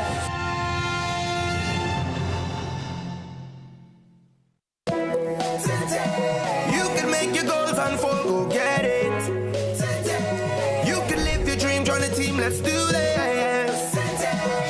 You can get the help you need to succeed with Rand Credit Union. You can believe that you can achieve. Big goals, small ones too. Rand Credit Union, we've got you. No more waiting, that won't do. Make someday today. One life, so make it good. Live the way you know you should. With Rand Credit Union, yes you could. Make someday today. Live your best life today with Rand Credit Union. Welcome to ABC Doors and Windows, TNT's #1 destination for the best quality and widest variety of doors and windows. Enhance your space with our premium wooden, steel panels, fiberglass, and steel security doors, complemented by our aluminum, UPVC, and steel windows. Shop for the best quality and service at ABC Doors and Windows. Visit our impressive showroom at 1 Chancatrace, El Socorro South, or call 638-7184 to get started. Trust ABC for a better choice. Diwali specials at Food Basket, Arima, Shaguana, Chamflair, and Gulfview. Cook's brand pure vegetable ghee, 1 pound, $24.95. 2 kilogram, $99. Pure coconut oil, 700 ml, $17.95. Jolly Foods granulated sugar, 1800 gram, $19.95. Chana, 5 pound, $20, save $9.95. Cocoa, 2 liter assorted, 3 for $20. Wax deals, case $1.99. Shub Diwali from Food Basket. 4 locations, Arima, Chamflair, Shaguanas, and Gulfview.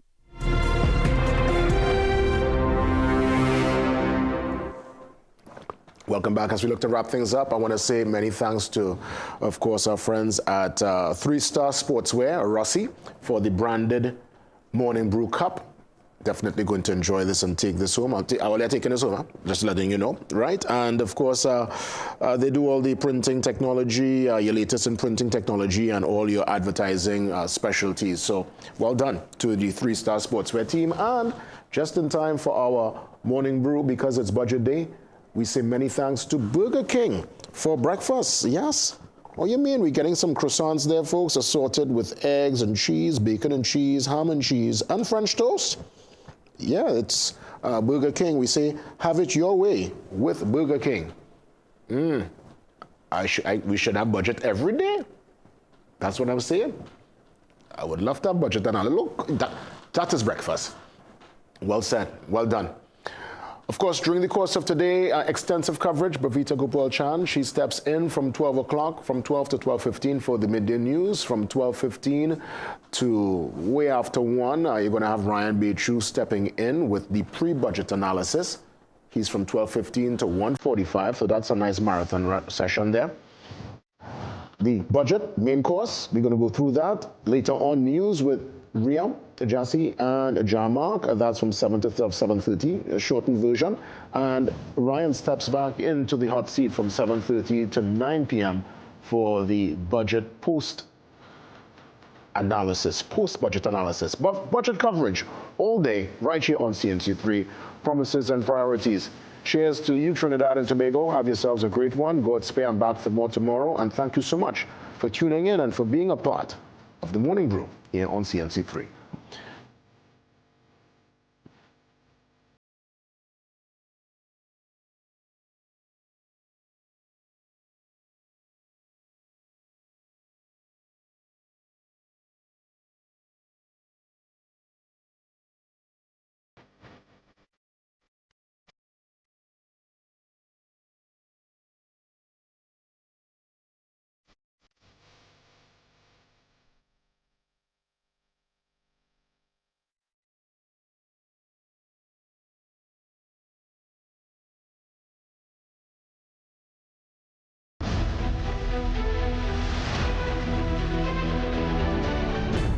Morning Brew is brought to you by Omega XL.